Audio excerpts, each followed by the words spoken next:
देखिए जिस प्रकार से हमने पढ़ा वृषण से टेस्टोस्टेरोन हार्मोन स्रावित होता है, ठीक इसी प्रकार से हम यहाँ पर भी पढ़ेंगे कि जो अंडाशय है इससे भी एक हार्मोन स्रावित होगा जिसे हम कहेंगे एस्ट्रोजन। कौन सा हार्मोन कहेंगे? एस्ट्रोजन हार्मोन कहेंगे। अगर हम एस्ट्रोजन हार्मोन की बात करें, किसकी बात करेंगे? एस्ट्रोजन हार्मोन की। तो इस एस्ट्रोजन हार्मोन के कार्य क्या होंगे? तो एस्ट्रोजन हार्मोन का काम है एक तो मादा लैंगिक लक्षणों का नियंत्रण करना, और दूसरा हम पढ़ेंगे यहाँ पर अपरिपक्व अंड का। अंडाशय के अंदर अपरिपक्व अंड किसमें परिवर्तित होंगे? परिपक्व अंड के अंदर क्या होते हैं? परिवर्तित होंगे। और इसके साथ में हम यहाँ पर पढ़ेंगे कि ये जो एस्ट्रोजन है यह ऋतुस्राव या जिसे हम कहेंगे रजोधर्म, इस चक्र का भी क्या करते हैं? नियमन करते हैं। इस चक्र का भी क्या करते हैं? नियमन करते हैं। अब हम आगे बढ़ते हैं। इसके बाद में हम पढ़ेंगे कि जब नर युग्मक शुक्राणु और मादा युग्मक अंडाणु ये संलिप्त होंगे तो हम कहेंगे निषेचन की प्रक्रिया संपन्न होगी। अब इसके बाद में हम पढ़ेंगे कि निषेचन क्या होता है। देखो हमने ये समझ लिया दोनों प्रकार के जनन तंत्र, और इसके बाद में अभी हम यहाँ पर पढ़ेंगे कि किस प्रकार से है वो जो निषेचन की प्रक्रिया है वो मानव में संपन्न होगी। तो देखो अभी हम समझेंगे निषेचन। क्या समझेंगे? निषेचन। सुनिए निषेचन क्या होगा? तो हम कहेंगे नर युग्मक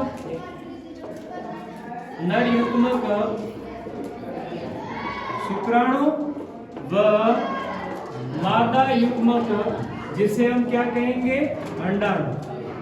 नर युग्मक शुक्राणु व मादा युग्मक अंडाणु का संलयित होना क्या कहलाता है? निषेचन कहलाता है। क्या कहलाता है? निषेचन कहलाता है। देखिए हमने जब लैंगिक जनन में वो शुरुआत किया था तो उसमें भी पहले हमने शुरुआत में पढ़ लिया था, तो हम फिर से इन युग्मकों की बात नहीं कर रहे। वहां पर हमने पढ़ा है कि वृषण की कायिक कोशिकाओं में अर्धसूत्री विभाजन होगा तो नर युग्मक शुक्राणु उत्पन्न होंगे। इनकी विशेषताएं ये हैं कि एक तो ये गतिशील होते हैं और ये आकार में कैसे होते हैं? छोटे। वही दूसरा हमने पढ़ा मादा युग्मक अंडाणु। अगर हम इनकी बात करेंगे तो ये अंडाशय की कायिक कोशिकाओं में अर्धसूत्री विभाजन के द्वारा बढ़ेंगे, और ये जो अंडाणु है ये मादा युग्मक आकार में बड़े होंगे और अगतिशील होंगे। कैसे होते हैं? अगतिशील। जब निषेचन की प्रक्रिया है वो संपन्न होगी, और ये मानव के अंदर निषेचन की प्रक्रिया कहाँ संपन्न होती है और निषेचन के दौरान किसका निर्माण होता है? तो सुनो, जब निषेचन की प्रक्रिया संपन्न होगी तो इसके दौरान युग्मनज का निर्माण होता है। किसका निर्माण होता है? क्या कह सकते हैं? जाइगोट। इसका क्या होता है? निर्माण। देखो अब हम थोड़ा सा समझते हैं। अगर हम मादा जनन तंत्र की बात करेंगे तो इसके अंदर हम देखते हैं कि एक भाग होगा मध्य भाग जिसे हम गर्भाशय कहेंगे, और यहाँ पर है वो एक भाग होगा जिसे हम कहेंगे अंडाशय, और अंडाशय है इसके ऊपर की ओर ये किसके द्वारा जुड़ा होगा? अंडवाहिनी। और वही इसी प्रकार से हम यहाँ पर भी बात करेंगे तो ये है वो क्या होंगे? ये भी अंडाशय होगा, और इसके ऊपर की ओर भी क्या होगी? अंडवाहिनी। और ये मध्य भाग होगा, इस मध्य भाग को हम क्या कहेंगे? और इसके नीचे का जो भाग होगा जिसे हम यहाँ मध्य भाग जिसे हम कहेंगे गिरवा, और इसका आखिरी भाग होगा जिसे हम क्या कहेंगे? योनि। और ये जो भाग होगा जिसे हम कहेंगे अंडाशय, और इसके बाद में अगर हम इस भाग की बात करेंगे, इसे हम कहेंगे गर्भाशय। क्या कहेंगे? गर्भाशय। और ये जो भाग है इसे हम कहेंगे अंडवाहिनी। क्या कहेंगे? अंडवाहिनी। या इसी को और क्या कह सकते हैं? डिंबवाहिनी। या इसी को हम कह सकते हैं फैलोपियन ट्यूब। अब सुनते रहना, अब सुनते रहना। जब मैथुन की प्रक्रिया संपन्न होगी तो शुक्राणु है वो मादा के योनि के अंदर स्थापित कर दिए जाते हैं। जो अंडाशय है, इस अंडाशय के अंदर अंड उत्पन्न होंगे। क्या उत्पन्न होंगे? मादा युग्मक अंड, या जिसे आप कह सकते हैं अंडाणु। क्या उत्पन्न होंगे? अंडाणु। ये अंडाणु अंडाशय से गति करेंगे और किस में आ जाएंगे? फैलोपियन ट्यूब में, या जिस गर्भाशय में नहीं आते, अंडवाहिनी या डिंबवाहिनी में आ जाते हैं। और यहाँ पर ये देखो दोनों और शुक्राणु हैं वो स्थानांतरित होते हैं। जो भी शुक्राणु पहले पहुंचेंगे, चाहे इस ओर पहुंचे या इस ओर पहुंचे, जो पहले पहुंचेंगे वो मादा युग्मक के साथ में सलित हो जाएंगे। क्या हो जाएंगे? सलित। यानी निषेचन की प्रक्रिया है वो कहाँ पर संपन्न होती है? तो ध्यान रखना, निषेचन की प्रक्रिया अंडवाहिनी या फैलोपियन ट्यूब में क्या होती है? संपन्न होती है। कहाँ पर संपन्न होगी? अंडवाहिनी या फैलोपियन ट्यूब में। इसमें कौन सी प्रक्रिया संपन्न होती है? निषेचन की प्रक्रिया संपन्न होती है। और निषेचन की प्रक्रिया संपन्न होगी तो हम कहेंगे क्या बनेगा? युग्मनज। क्या बनेगा? युग्मनज। और यह युग्मनज किसकी ओर स्थानांतरित होगा? गर्भाशय की ओर। किसकी ओर स्थानांतरित होगा? गर्भाशय की ओर स्थानांतरित होगा। तब जो युग्मनज होगा, इस युग्मनज की कायिक कोशिकाओं में, युग्मनज की कायिक कोशिकाओं में विभाजन होगा। क्या होंगे? विभाजन। और विभाजन के कारण कोशिकाओं की संख्या बढ़ेगी और एक गेंद जैसी संरचना बनेगी। कैसी संरचना बनेगी? गेंद जैसी संरचना का निर्माण होगा और जिसे हम भ्रूण कहेंगे। जिसे हम क्या कहेंगे? भ्रूण। और इस भ्रूण का रोपण कहाँ पर होगा? ये सारा भ्रूण बनने तक का प्रोसेस कितने दिन में होगा? क्या? भ्रूण बनने तक का प्रोसेस कितने दिन में होगा? हाँ, हम कहेंगे ये निषेचन के साथ में ये प्रक्रिया संपन्न हो जाती है।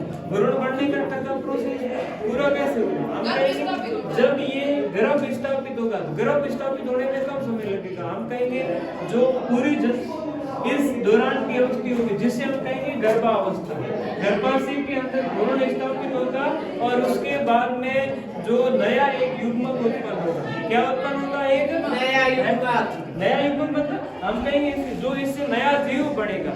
यहाँ तक की जो अवधि होगी जिसे तो हम कहेंगे लगभग आपको बता दिया है कि 255 या 56 दिन की अवधि होती है, या जिसे हम 9 माह की अवधि कहते हैं। और वहीं अगर हम यहाँ पर बात करेंगे तो भ्रूण स्थापित है इसी अवधि के अंदर, इसी एक दिन जो निषेचन के दिन से लेकर के यहाँ तक की अवधि होगी, इनके बीच में शुरुआत की अवस्थाओं में भ्रूण है वो क्या होगा? स्थापित होगा। अब सुनो, इसके बाद में हम आगे बढ़ेंगे। हम कहेंगे जो भ्रूण है, इस भ्रूण को गर्भाशय के अंदर पोषण देने के लिए, इस भ्रूण को गर्भाशय में पोषण कराने के लिए गर्भाशय और भ्रूण की आंतरिक भ्रूण और गर्भाशय की आंतरिक भित्ति है, इनके बीच में एक संबंध होगा जिसके द्वारा भ्रूण को मादा के शरीर से भोजन उपलब्ध होगा, मादा के शरीर से ऑक्सीजन उपलब्ध होगा और मादा के शरीर के अंदर, इस भ्रूण के अंदर बनने वाले जो उत्सर्गी पदार्थ होंगे वो स्थानांतरित होंगे। इस भाग को हम कहेंगे अपरा। क्या कहेंगे? अपरा। या जिसे हम कह सकते हैं प्लेसेंटा। क्या कहेंगे? प्लेसेंटा। या जिसे हम कहेंगे प्लेसेंटा। ये क्या है? तो हमने कहा ये भ्रूण और मादा के गर्भाशय के बीच का वो संबंध जिसके द्वारा भ्रूण को भोजन ऑक्सीजन है वो क्या होते हैं? उपलब्ध होते हैं, जिसे हम अपरा या प्लेसेंटा कहेंगे। और आपको ये भी बताएं, ये अपरा या प्लेसेंटा है, ये एक तस्तरी नुमा एक प्लेट की तरह संरचना होती है। कैसी संरचना होती है? तस्तरी नुमा संरचना होती है जिसके द्वारा भ्रूण को भोजन, ऑक्सीजन और पोषण उपलब्ध होते हैं। इसके बाद में देखो हम कहेंगे निषेचन के बाद ये प्रक्रिया हुई, अब क्या होगा इसके बाद में, अब हम समझते हैं। देखिए अगर निषेचन की प्रक्रिया संपन्न हुई तो आपको यहाँ पर दिखाई दिया कि भ्रूण का निर्माण हुआ है, अपरा या प्लेसेंटा जैसी संरचना है वो बनी। अगर निषेचन नहीं होगा तो क्या होगा? यदि अब हम समझते हैं कि यदि निषेचन नहीं होगा तो क्या होगा? निषेचन नहीं होगा तो क्या होगा? तो क्या होगा? देखो सुनो, हम कहेंगे निषेचन की प्रक्रिया संपन्न किसके अंदर होती है? नर के अंदर या मादा के शरीर में? मादा के शरीर में संपन्न होती है। अब हम बात करते हैं, अगर हम बात करें निषेचन की प्रक्रिया संपन्न नहीं होगी तो क्या होगा?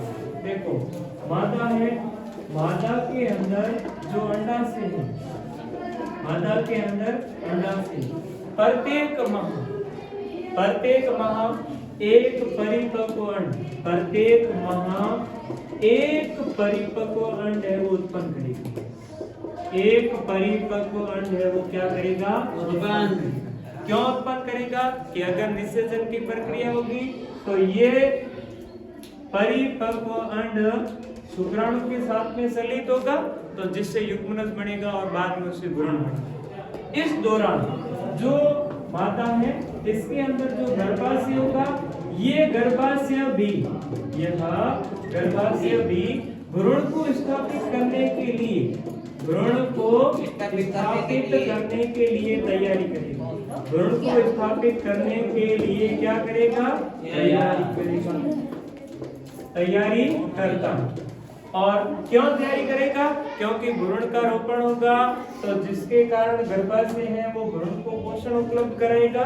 हम जानते हैं अगर निषेचन की प्रक्रियाएं नहीं हुई, यदि निषेचन की प्रक्रिया नहीं होगी तो क्या होगा?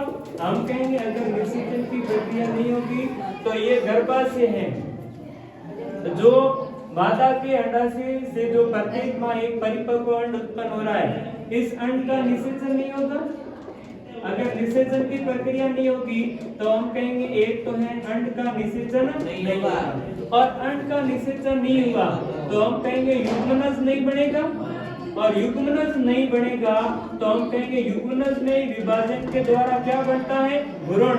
ये भ्रूण भी नहीं बनेगा, भ्रूण भी नहीं बनेगा। और अगर भ्रूण नहीं बना तो जो गर्भाशय है वो किसको स्थापित करने के लिए तैयारी कर रहा था? भ्रूण को स्थापित करने के लिए। अब देखो अगर भ्रूण नहीं बना तो ये जो गर्भाशय है, इस गर्भाशय की आंतरिक भित्ति जो है वो टूटेगी। गर्भाशय की आंतरिक भित्ति, निषेचन न होने की स्थिति में गर्भाशय की आंतरिक भित्ति टूटकर रुधिर के साथ में, रुधिर के साथ मादा के शरीर से, मादा के शरीर से योनि मार्ग द्वारा, योनि मार्ग द्वारा कहाँ निष्कासित हो जाती है?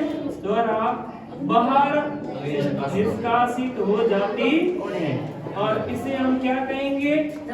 इसे हम कहेंगे ऋतुस्राव, या जिसे कहते हैं रजोधर्म कहते हैं।